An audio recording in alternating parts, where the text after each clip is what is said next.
Вот так спал ребенок до приема сиропа Дорамарин. Так ребенок спал после 3 банок сиропа Дорамарин. И вот так спокойно начал спать ребенок после 9 банок. Одна из причин храпа у детей – это увеличенные миндалины и аденоиды.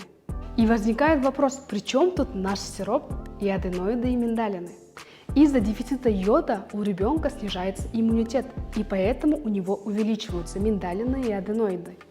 Поэтому после приема сиропа Дорамарин у ребенка укрепляется иммунитет, и мы видим вот такой результат у наших детей. У них исчезает храп.